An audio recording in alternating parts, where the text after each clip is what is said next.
हिरासत में रहने या जेल में रहने पर क्या प्रावधान है, इस पर ज्यादा जानकारी के लिए हमारे साथ तिहाड़ जेल के पूर्व लॉ ऑफिसर सुनील कुमार गुप्ता साहब जुड़ रहे हैं।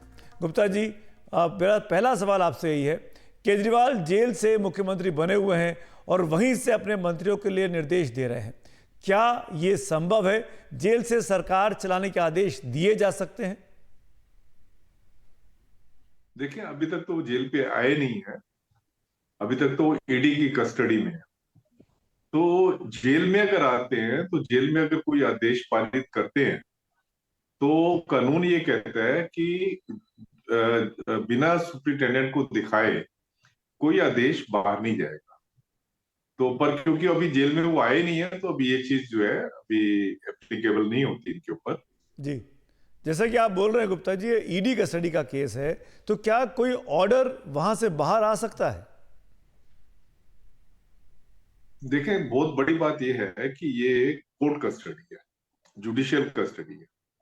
तो जुडिशियल कस्टडी में अब अगर उनके रूल्स कहते हैं, जो ईडी के रूल्स हैं, ईडी का जो मैनुअल है, वो अगर कहता है कि कोई भी कागज साइन करके वो नहीं भेज सकते, तो जनरली कोर्ट्स इस चीज को अलाउ नहीं करती। कोर्ट्स कभी भी जो रूल्स होते हैं उसको वो सरपास नहीं करती।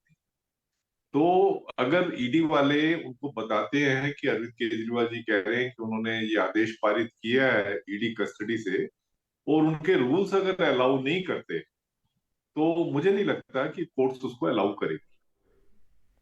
ये भी जानना चाहेंगे, जब हिरासत हो, चाहे न्यायिक हो चाहे जांच एजेंसी की हिरासत हो, किसी भी व्यक्ति से कौन कब और कितनी बार मिल सकता है? जेल मैनुअल के मुताबिक इसके क्या नियम कायदे हैं? हाँ, नहीं, देखें, जहां तक अभी पुलिस कस्टडी में है वो तो ईडी के जो रूल्स हैं उसके हिसाब से वो, जैसे इनके केस में कोर्ट ने डायरेक्शन दी हुई है, तो ये कस्टडी में मिलवा रहे हैं। कस्टडी में ये सुप्रीम कोर्ट की डायरेक्शन है कि आप अपने लीगल काउंसिल से जो है आप कंसल्ट कर सकते हैं। जहां तक जेल की बात है, जेल में जो मुलाकात का जो आम आदमी के लिए है वो है हफ्ते में 2 बार। हफ्ते में 2 बार आधे आधे घंटे के लिए आप मिल सकते हैं जो आपका विजिटर है। और आपको, आपने ये विजिटेशन राइट किसको दिया है, आपको 10 नाम उनके देने पड़ते हैं जिनको आप चाहोगे कि जब तक आप कस्टडी में हो आप इन इन लोगों से मिलोगे, तो आप उनके नाम दोगे तो वो लोग जो है हमारा जो ये कंट्रोल रूम है वहां पे अपनी वो रजिस्ट्रेशन करवा सकते हैं मुलाकात की। और कंट्रोल रूम वाले उनको बताएंगे कि आप इतने बजे, इतने इस दिन इतने बजे आप मुलाकात के लिए आ जाओ। वो मुलाकात के लिए आते हैं और उनकी मुलाकात हो जाती है आधे घंटे की। आधा घंटे का टाइम मिलता है। जब आप ईडी की कस्टडी में हैं गुप्ता जी, मैं ये पूछना चाह रहा हूं कि क्या मुलाकात अकेले में संभव है? और जब ये मुलाकात होती है तो क्या इसकी कोई रिकॉर्डिंग भी की जाती है? देखिए, क्या होता है कि जो मुलाकात होती है, जो ईडी के रूल्स तो मुझे नहीं पता इतने, पर जो ये शायद मुलाकात जो, जहां तक मेरी नॉलेज है, वो मुलाकात जो है उसकी रिकॉर्डिंग होती है। पर रिकॉर्डिंग इस तरीके से होती है कि उसमें कोई क्या बात कर रहा है, कोई किसको क्या दे रहा है, ये चीज तो हो रही है, पर वो आपस में क्या बात कर रहे हैं इस चीज की रिकॉर्डिंग। तो वकील है, वकील आपस में क्या, वकील क्या बात कर रहा है, क्या चीज, क्या डॉक्यूमेंट साइन करवा रहे हैं, उस चीज का हो सकता है, इससे ज्यादा नहीं हो सकता। और जैसे इनके केस में मैंने सुना है कि आधे घंटे के लिए कोर्ट ने परमिट किया हुआ है, तो ये ये परमिशन होने की वजह से इनको जो है मिल सकते हैं कि इनकी वाइफ वगैरह, रिलेशन वगैरह मिल सकते हैं। तो क्या कस्टडी से कागजात वगैरह साइन करके दिए जा सकते हैं इस पर्टिकुलर केस में? हाँ, पर उसमें जो कागज साइन करके दे सकते हैं, पर उसमें क्या है कि जो जिनकी कस्टडी है, जैसे ईडी की कस्टडी है, तो उनका जो कस्टोडियन है, जिस भी ऑफिसर की कस्टडी में ये है, उसको मालूम होना चाहिए कि क्या कागज इन्होंने साइन करके दिया है। मतलब जैसे, हाँ, जैसे अगर किसी प्राइवेट पर्सन को दिया है तो इनको मालूम होना चाहिए क्या कागज दिया है। और अगर वकील के साथ इनकी कोई बातचीत हो रही है, वकील के साथ बातचीत कॉन्फिडेंशियल होती है, पर अगर जो चीज वो लेके जाएगा बाहर, वो उनको पता होना चाहिए कि ये चीज ये डॉक्यूमेंट को लेके जा रहा है। बिना अच्छा, उनकी बिना उनकी उसके जो है आप देख रेख के आपको डॉक्यूमेंट बाहर नहीं भेज सकते। तो इसका मतलब तो ये हुआ कि ईडी को पता होगा कि कौन सा डॉक्यूमेंट दिया गया, उस पर क्या लिखा हुआ है। बिल्कुल बिल्कुल बिल्कुल होनी चाहिए बिना उनकी जानकारी के, क्योंकि कस्टडी जुडिशियल कस्टडी है। और जुडिशियल कस्टडी मतलब कि जुडिशरी ने ईडी को इनकी कस्टडी दी है। तो कस्टडी का मतलब ये होता है safe custody. Safe custody means कि जो कुछ भी वो जो डिटेनी है जो कुछ भी कर रहा है उसके ऊपर नजर होनी चाहिए, और पेपर कोई जा रहा है तो उसके ऊपर नजर होनी चाहिए। सुनील कुमार गुप्ता जी, बहुत बहुत शुक्रिया हमसे बात करने के लिए। आप तिहाड़ जेल में लॉ ऑफिसर रह चुके हैं और अच्छे से आपने समझाया कि क्या नियम कायदे हैं। इसी मुद्दे पर हमने बीजेपी और आम आदमी पार्टी के नेताओं से भी बारी बारी से बात की। पहले प्रियंका कक्कड़ हमारे साथ हैं, उनका वो चंक सुनवाते हैं, हमने कुछ देर पहले रिकॉर्ड किया है। प्रियंका जी, बीजेपी की तरफ से आरोप लग रहा है कि ईडी हिरासत से मुख्यमंत्री केजरीवाल कैसे सरकार चला सकते हैं। बीजेपी का कहना है कि केजरीवाल इस्तीफा दें, इस पर आपका क्या कहना है? हमें बीजेपी के ट्रैप में नहीं आना है। आज देश का बड़ा सवाल ये होना चाहिए कि जिस शरद चंद्र रेड्डी के बयान पर अरविंद केजरीवाल जी को कस्टडी मिली ईडी की, तो उस शरद चंद्र रेड्डी से उनकी गिरफ्तारी के 10 नवंबर 2022 को गिरफ्तारी होती है। उसकी गिरफ्तारी के 5 दिन बाद ही भाजपा को कैसे 60 करोड़ रुपया दिया जाता है। 8 महीने की प्रताड़ना के बाद वो बीच में कोर्ट जाता है शरद चंद्र रेड्डी और कहता है कि उन पर दबाव डल रहा है कि अरविंद केजरीवाल के खिलाफ झूठा बयान दो। उसने बयान देने से मना कर दिया, तो 8 महीने में 60 करोड़ लेने के बाद वो बयान भी दे देते हैं अरविंद केजरीवाल के खिलाफ झूठा, और वो साथ में 60 करोड़ भी दे देते हैं। तो भाजपा से पूछा जाए कि जिस साउथ लिकर लॉबी के किंगपिन शरद चंद्र रेड्डी को बताया जा रहा था, वो उनसे 60 करोड़ क्यों लिए उनकी गिरफ्तारी के बाद? ये है देश का मुद्दा। जहां तक सरकार चलाने के सवाल है, मैं आपको आश्वस्त करती हूं कि हमने कुछ भी इलीगल नहीं किया, सब कुछ कानून के दायरे में है। अगर भाजपा को इसी बात का मुद्दा बनाना है तो यहाँ मीडिया में ना बनाए।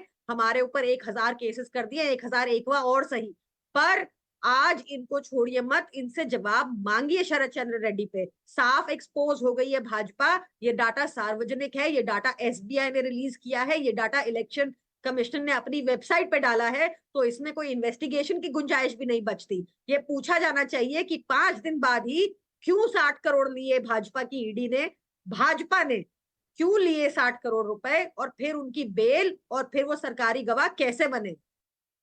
तो जेल में जाकर उनसे कौन निर्देश ले रहा है, और क्या ये निर्देश मौखिक हैं या कागजों पर ये आदेश जारी किए जा रहे हैं? आपको मैं बता रही हूं कि अगर इसमें भाजपा को कुछ इलीगैलिटी दिख रही है तो nothing prevents them from going to court, but वो जानबूझ के मीडिया में ऐसी हवा बना रहे हैं क्योंकि उनको ध्यान भटकाना है शरद चंद्र रेड्डी से, जिनको साउथ लॉबी का किंगपिन बताते थे वो, और जिनसे उन्होंने रिश्वत ली इलेक्टोरल बॉन्ड्स के नाम पर जब वो जेल में थे। तो बार बार ये पूछा जाना चाहिए उनसे, या इसमें इलीगैलिटी नहीं दिख रही आपको कि वो शरद चंद्र रेड्डी, जिसको किंगपिन बता रहे थे लिकर माफिया का, उनसे कैसे रिश्वत ले ली भाजपा ने, और उसके बयान पे आधारित कैसे अरविंद केजरीवाल जी अंदर हैं। आज तक हमारे किसी नेता से एक कौड़ी रिकवर नहीं हुई। आज तक आज तक इन्वेस्टिगेशन शुरू नहीं हुई है हमारे केस में। आप सोचिए इन्होंने कैसा कानून में संशोधन किया कि कोई इन्वेस्टिगेशन नहीं हुई। अरविंद केजरीवाल जी का कहीं एफआईआर में नाम नहीं, चार्जशीट में नाम नहीं, बस उठा के जेल में डाल दिया। और इसी मुद्दे पर बातचीत के लिए अब से कुछ देर पहले हमने बीजेपी के प्रवक्ता, जो सुप्रीम कोर्ट के वकील भी हैं, नलिन कोहली, उनसे भी बातचीत की है। नलिन, पहला सवाल यही पूछा हमने उनसे कि आप तो बीजेपी के नेता भी हैं, वरिष्ठ वकील भी हैं, इस दावे पर जो आम आदमी पार्टी कहती है, आपका क्या कहना है कि केजरीवाल जेल से ही सरकार चलाएंगे और निर्देश दे रहे हैं? इसमें बीजेपी को आखिरकार ऐतराज क्या है? शर्म आनी चाहिए आम आदमी पार्टी को। संविधान की शपथ लिए जनता की सेवा करने के लिए। संविधान की शपथ में स्पष्ट होता है कि जनता का ही सेवा करना है। केजरीवाल जी जेल में क्यों है? केजरीवाल जी इस वक्त गिरफ्तार हुए हैं क्योंकि उनकी सरकार के ऊपर में एक जांच चल रही है शराब घोटाला और शराब नीति को लेकर। उनके दो वरिष्ठ वकील, उनके दो वरिष्ठ सहयोगी जेल में है, दोनों मंत्री हैं, बेल नहीं मिल रही, साल से ऊपर हो गया है। क्योंकि कई गंभीर सवाल उठते हैं कि पुरानी नीति को क्यों हटाया, नई नीति को लाए जिसमें घूस लेने का एक आरोप है। नई नीति पे जब प्रश्न उठे कि उन्होंने प्रक्रिया से परे हटकर कुछ निजी लोगों को फायदा पहुंचाने के लिए प्रक्रिया लाए थे, तो नई नीति को कूड़े के डब्बे में फेंक दिया।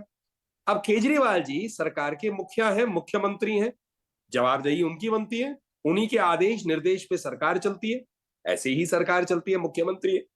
तो जब उनको बुलाया गया ईडी में, भाई जांच में बताइए, केजरीवाल जी ने बड़ी बड़ी बातें की थी, हम भ्रष्टाचार होने नहीं देंगे, तो फिर उसमें जांच से भागे।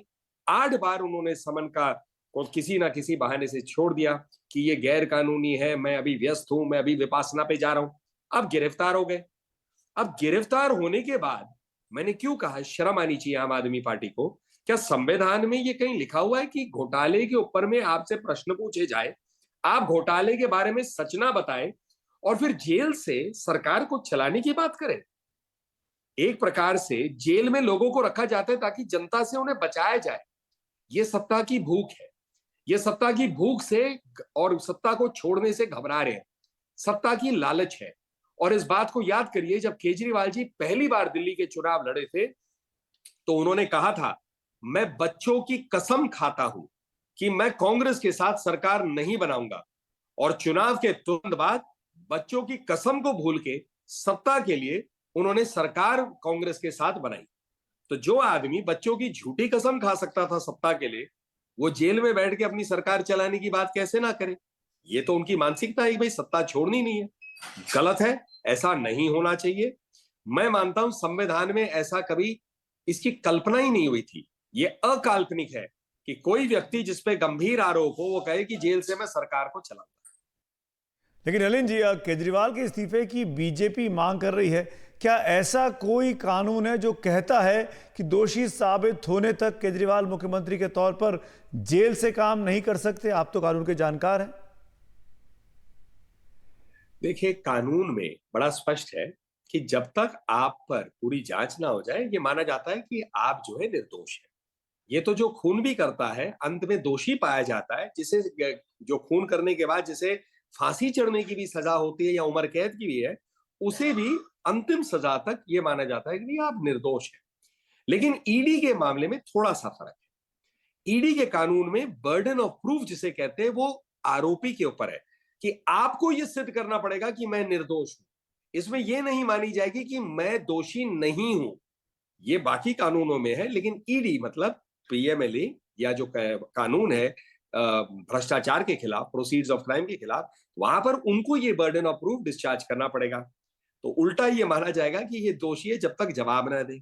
और अगर आप थोड़ा एक और रूप से देखें तो केजरीवाल जी तो जांच से भाग ही रहे थे।